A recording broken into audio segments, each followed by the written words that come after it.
who's leading our Bible study today is Chris Castillo, and she is talking about friendship, and I know she'll do a great job because she's a good friend. Yeah. Thank you, Elise. You're welcome.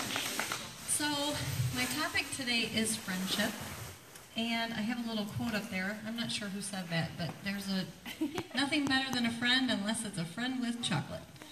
And that can be true at times. I'd like to start out, well, here's another quote. It's at the top of my page. It says, "Some souls just understand each other upon meeting." That is so true. I have two people that come to mind for that, and I'm sure you all do too. There's just like nothing better than a good friend. I mean, it's something that we all need in our lives in different times in our lives. Like when we're little, we want friends to play with. When we're teenagers, we want friends to hang out with and tell our problems to.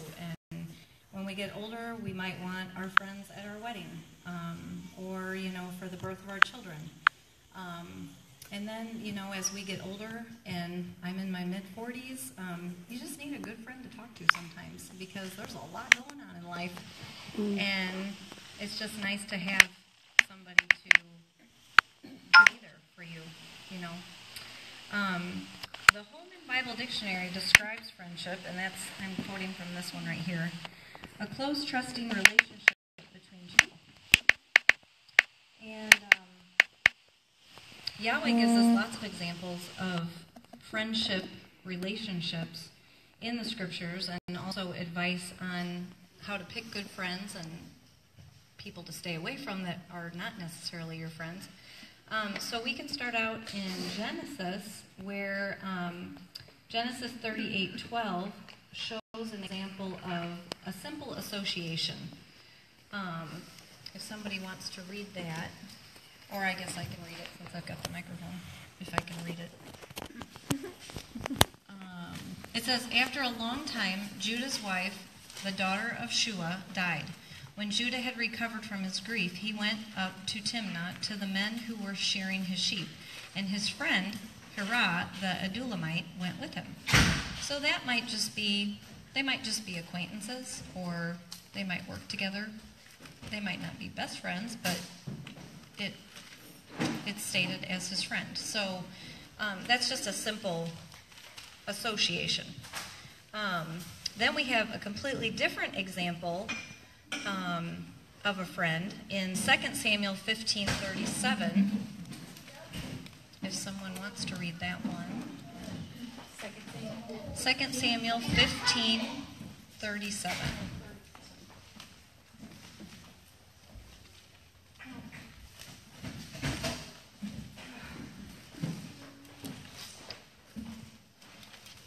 Does anybody have that one? Yeah. You want to just read it really loud? "So David's friend Hushai arrived at Jerusalem as Absalom was entering the city." Is that the right verse? 2 Samuel 15:37. It says, well, he was the personal most trusted advisor to the king. Does that make sense? Or did I not write down the right verse? I think I did. Yeah. So he was the most trusted advisor to the king. That's pretty important. So you have to not only be a friend, you have to be a trusted advisor, because the king is going to look to you for everything. Let's see. An example of loving companionship, more so like a very loving close friend, it can be between two women, very platonic, very Yahweh all over the place. We're not talking about anything that's not scriptural here. Or between two men. In 1 Samuel 18, verses 1 and verses 3, there's a very close relationship between David and Jonathan, which Jonathan was Saul's son. And Jonathan, in chapter 20 of 1 Samuel, says that he loved David as he loved himself. So they have a very close, loving companionship, which is a good friendship between men. We also see where a more loving companionship is when you're conversing face-to-face with somebody. The relationship that Yahweh had between him and Moses in Exodus 33:11 is definitely likened to friendship, Yahweh trusted Moses, and he appeared to him face to face. We have Abraham. We all know the story. Abraham was a friend of Yahweh. In 2 Chronicles 20, verse 7, and also in Isaiah 41:8, which we can read Isaiah 41:8.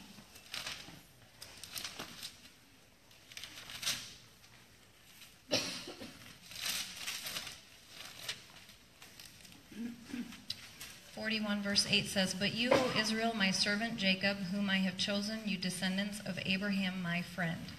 And Abraham's referred to Yahweh's friend several times, I believe, in the scriptures. Isaiah 5, 1 through 7. It's titled The Song of the Vineyard. It's friendship between Yahweh and his people. And those verses just cover how Yahweh befriends his people. Isaiah 5, verses 1 through 7.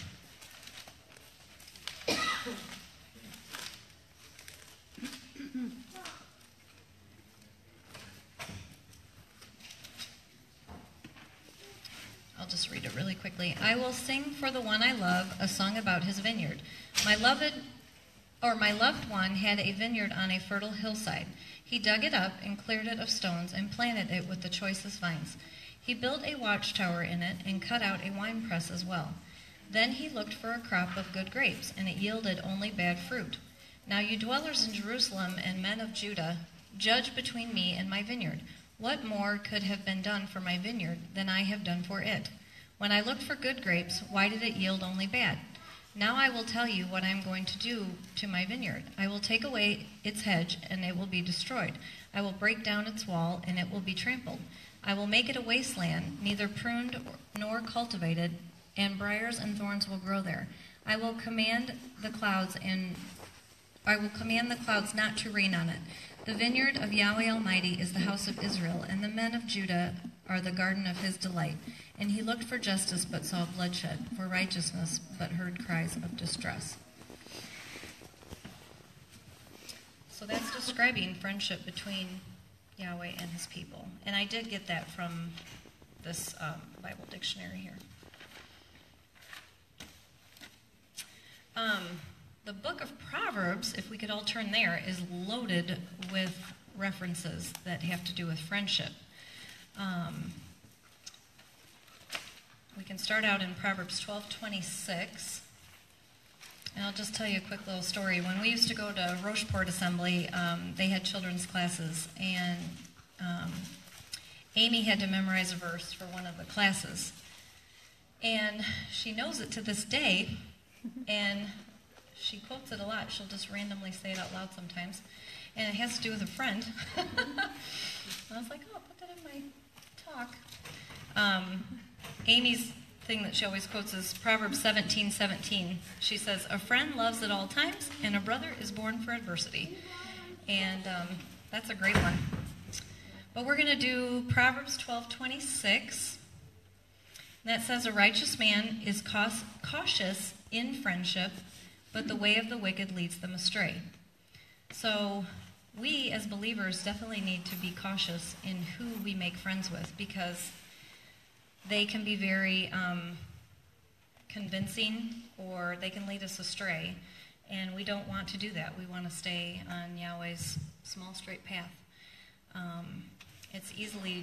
We can be easily swayed by the enemy, or people who we actually think are our friends are not. So I've always told my children that, to just be careful who you make friends with, because that scripture about bad company corrupts good morals, it's so true. Proverbs 13:20 is another one. It says, "He who walks with the wise grows wise, but a companion of fools suffers harm." Well, that's pretty self-explanatory. And then we have 14:20. Glad these are all in the same book. "The poor are shunned even by their neighbors, but the rich have many friends." Now, we were kind of joking around right before we started about we could add to chocolate, we could put money and wine, or whatever it might, whatever you're sitting around doing with your friend or whatever. But sometimes those things can be corruptive too. We have to be careful to stay within, Yahweh's guidelines of what's right and what's wrong. And so hopefully a good friend is going to keep you from doing something that you shouldn't. Or did I say that right? Mm-hmm. Yeah. So I've been in those situations before, like in high school, when, your friends are, all of a sudden, they're up to no good, and you're like, my mother would kill me if I did this. I don't think I'm going to participate. Like, whether it be TPing or something, I just thought, my mother would kill me. I would be grounded for life. I'm not doing this. Sorry, going to have to sit that one out. So, some of my friends made kind of dumb decisions. I mean, I had my share of them, don't get me wrong, but I did know I was a good girl. I was a good girl. Proverbs 18:24, we'll go to the next one, says, a man of many companions may come to ruin, but there is a friend who sticks closer than a brother. I must have done a study on that a while back. I have it circled, and I wrote fortitude. Sometimes it's better just to have a few close friends than it is. Like, I was talking with a young girl last night. She has over 3,000 friends on Facebook. Oh. And she goes, I probably know about 2,000 of them. I'm like, that's a lot of people, like acquaintances or... I said, how do you actually get to know that many people? And she's like, well, I don't really know them all personally, but we have some things in common, so that's why I didn't like to friend them or, and I'm like, wow, that's just, I don't even know how many friends I have on Facebook, but the ones that I do have, I think I know pretty well. It's hard to keep track when you get up there in those really high numbers. But what's funny is she's single, but she put Mrs. on her profile so that she wouldn't get a bunch of weirdos trying to like her as a friend. So I thought that was kind of smart, even though it's dishonest. It's a protection mode, I guess. So I don't know. I might be talking about a little bit more with that with her later on in the future. I've got a false birth date. Yeah. You'd be surprised how you can get tracked. I know. So I falsify enough that they don't. Yeah.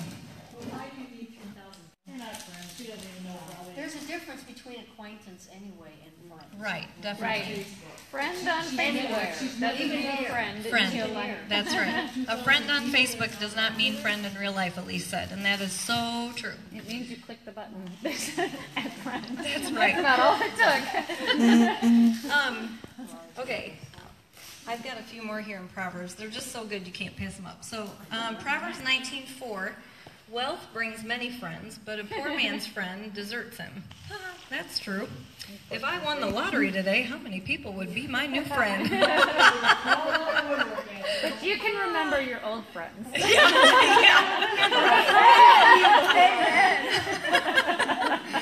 That is so true. And let's see, then in verse 6 of the same chapter, many curry favor with a ruler, and everyone is the friend of a man who gives gifts. That's true, too. Depends what kind of gifts they're given. I don't know. That's just, you got to be cautious. 19:20 says, listen to the advice and accept instruction, and in the end you will be wise. That's for everybody, any day of the week. When we read Yahweh's word, then we know what advice he's giving us and how Yahshua lived, and we should accept that because we're supposed to walk after him and follow in his ways. So, Proverbs 22:11. He who loves a pure heart and whose speech is gracious will have the king for his friend. Well, when you have a king or anybody in a high position, they need to have people who are trustworthy and who will be loyal to them, because if you're running a kingdom or an assembly or a family or a business or anything, you need to have those close people that you can rely on and depend on. It's very important. Verses 24 and 25 in the same chapter. Do not make friends with a hot-tempered man. Do not associate with one easily angered, or you may learn his ways and get yourself ensnared. Well, I've been guilty of that. I've been guilty of being the hot-tempered man. And not too proud of it, but I've had my moments. So we're just supposed to not learn. Bye. Shalom. Let's see. And then moving on to Proverbs 27. There's just a couple more. It's good to get all these little refreshers, even though we've all read the book of Proverbs probably a lot. Wounds from a friend can be trusted, but an enemy... I'm sorry, what? What verse? Proverbs 27:6. Wounds from a friend can be trusted, but an enemy multiplies kisses. And I wrote in parentheses, deceitful. So, yeah, your enemy would be like trying to butter you up, but really he's being deceitful or she's being deceitful. But wounds from a friend can be trusted. Katie and I have had a few wounds together. It's all good. They were good.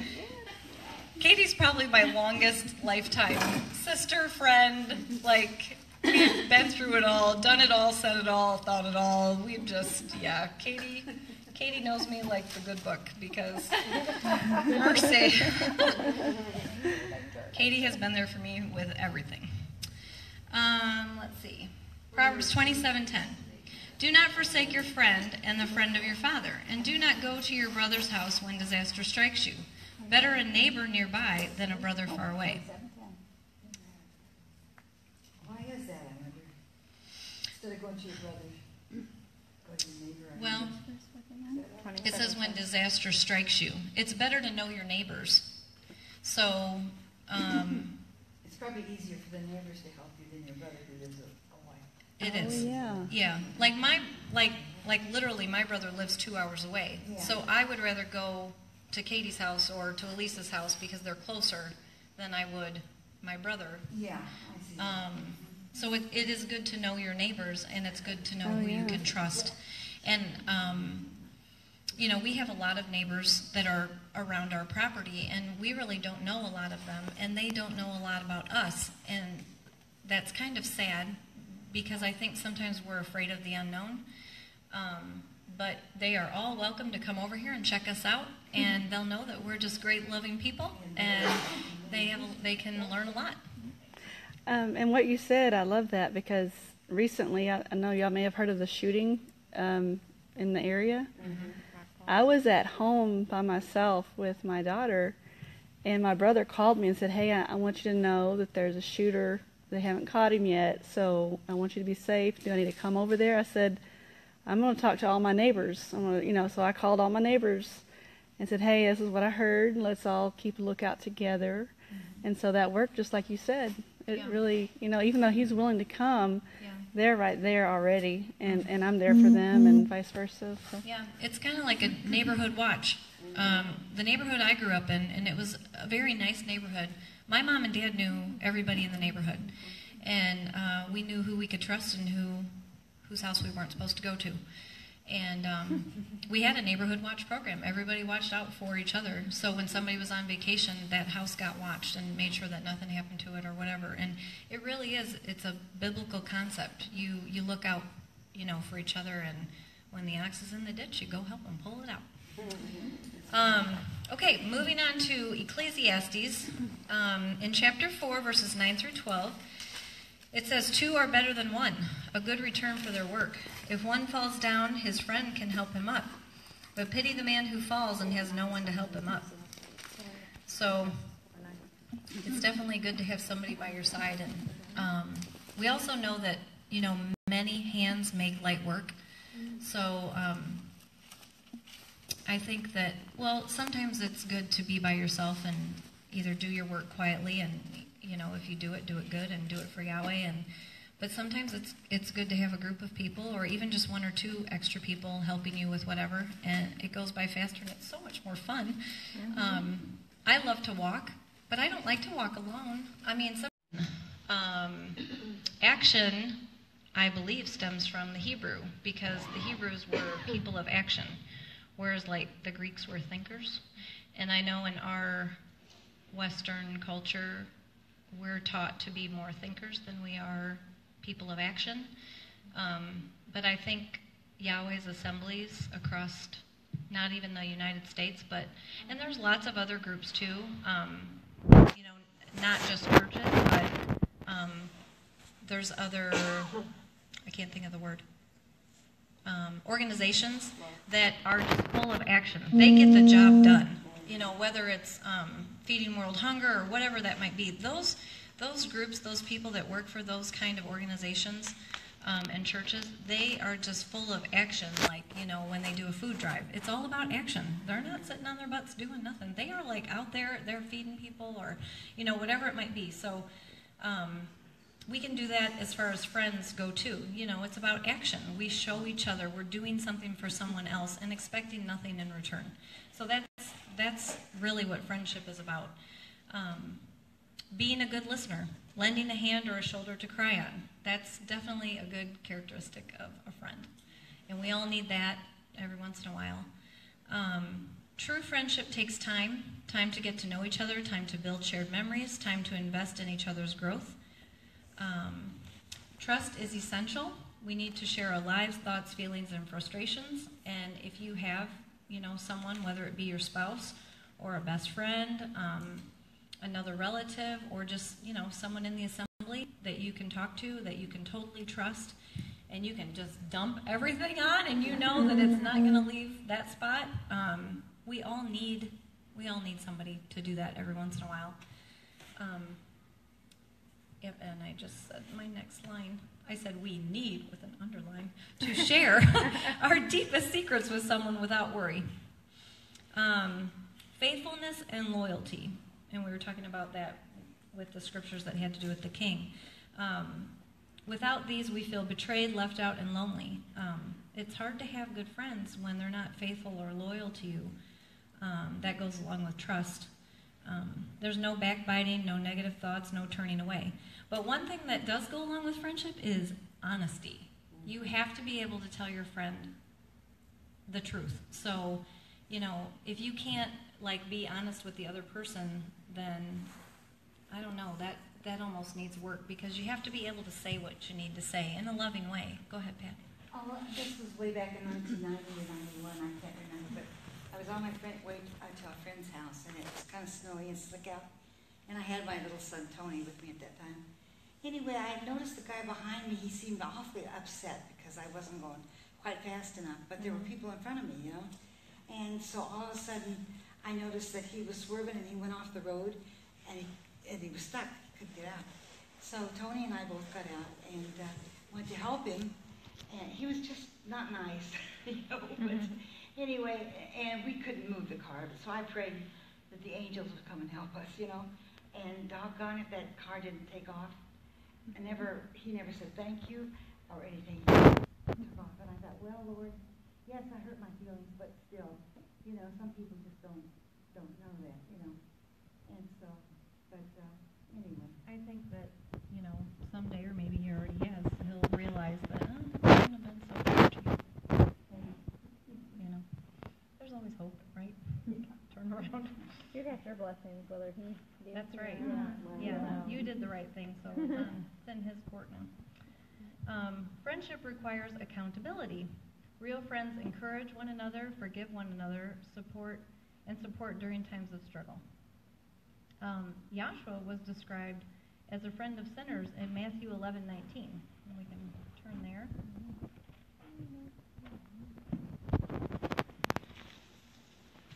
I mean, we all know that there's no perfect friend out there, and we know that we can't be perfect friends, but we can, the closer or the harder we strive to be like Yahshua,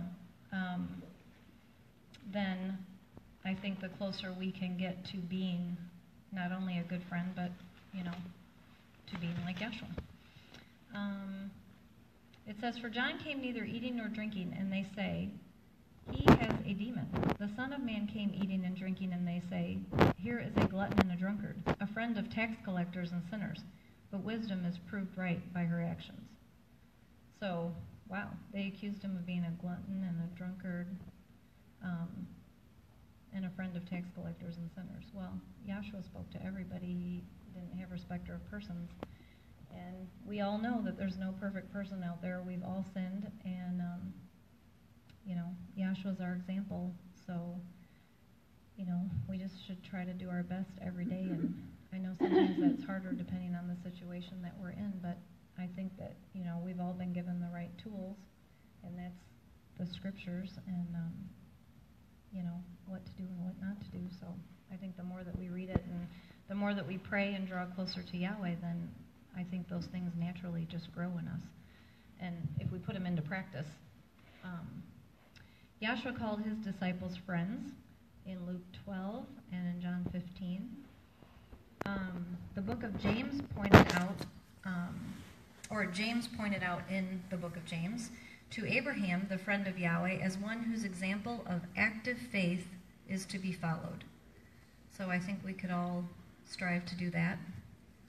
James also warned against friendship with the world in James 4:4. Like I said, we just read all those verses in Proverbs about being cautious and who to make friends with. In Proverbs 27:9 it says, "A sweet friendship refreshes the soul." That's just like it is so sweet to Sounds just like hear those lemonade. words. Huh? Sounds like lemonade. Yeah, it does. There's this little thing that I saw on Pinterest. It goes down. So each letter stands for something. And let's see if I can do this with the mic here. F means fight for you. Oops. Fight for you. R means respect you. I means include you.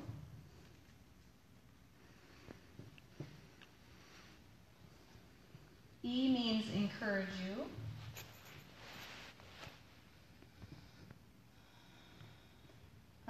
N means need you. Whoever came up with this is really good. This says D is deserve you. Like, this is easy to remember because it spells friend. And S, I just like cookie things like this. And S is stand by you. And if you're in a situation where you, oops, I put but that's good too. Hallelujah. Okay. I didn't mean to do that, and that's when it came out. Okay. So, well, if you're all alone and you don't have a friend, hey, call on Yahweh. He's your friend. He's there all the time. So friends are all about fighting for you, respecting you, including you, encouraging you. You need them or they need you. They deserve you and stand by you. And Yahweh stands by us through all of our faults. Let's see, one last thing that I had, if I can find it here, is this is like 18 things. I'll just read these really quickly and then we can, if there's any questions. I found this on the internet, of course. It says, how to be a good friend. Number 1, when you sense something wrong, make sure they are okay.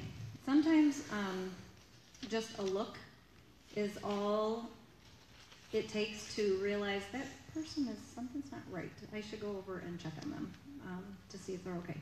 Know when to be serious and when to be goofy. That's so true for friends. I don't know why this is popping into my head right now, but a very long time ago, Katie might remember this, we were in my living room in the very first house that we lived in, and it was just me and Katie and Hector at the time. Robert was not reading the Bible yet, and we were just maybe learning about the names and the Sabbath, and I don't know why, but we got the giggles. Katie and I got the giggles, and we couldn't stop. And Hector was looking at us like, what is your problem? And it was just like, you wouldn't understand. And we just started laughing, and we were sitting behind the couch, and we were on the floor just rolling. And I don't even remember what for now, but Hector was just like, I don't get it. And I'm like, you won't, honey. Just don't even try to go there. Let's see. Number 3, go the extra mile when they ask for help. That's a good one.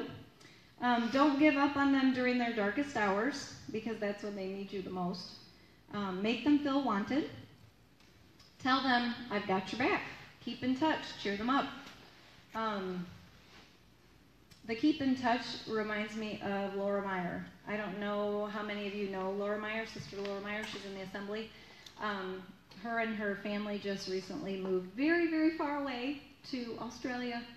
And she's one of my dearest friends, and I've known her for a very long time. Our very first Feast of Tabernacles, we shared a cabin with Jim and Laura. And Johnny was really little, and Michael and Marcus were little. And did I have Amy? Yep, Amy was 2 months old, I think, or 3 months old. And of all the people to share a cabin with that we didn't know, it was Jim and Laura. They were great. They still are great. I love them to death. I miss them. But with Laura, we could not talk for a whole year, and when we can get on the phone, and it's like no time has passed. That's such a great friend. Understand and respect boundaries.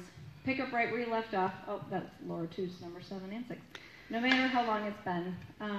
Be honest and constructive when needed. Introduce them to others in case they might need some new friends. Jump to the rescue when asked. Don't bring up uncomfortable subjects they dislike. So that's just mean. Unless they really need a talking to. They might need some discipline. Be okay with gaps in conversation. You don't always have to be talking. Sometimes it's just nice to sit in silence with each other. Hold hands, hug. Sometimes you know what each other's thinking without even saying anything. Be dependable. Punctuality is very important. I love being punctual. And keeping promises. That's something I need to work on sometimes, but I'm getting a little better at it. Learn how to apologize. Ooh, that's a hard one. That's a hard one, especially when you think you're right, but you know you're wrong. Yeah, you need to learn how to apologize to your friends. Your friends will forgive you. Learn how to show you're happy for them. Show small gestures on occasion. Start saying yes more often to your friends and make time for them. And keep in touch and don't drift apart. So I thought that was just a little, good little list of things to keep in mind. I'm sure we all do almost all of them. Let's see, that's pretty much all I had. I don't know, are there any questions or comments that anybody want to say? I don't know how long that was. You definitely have a lot of comments online, but I don't know if I can read all of them. A lot of people said hi, including, let's see, we lost signal earlier, but so this is the second video, but Flo, Tabitha, Melanie, Alina, Angela,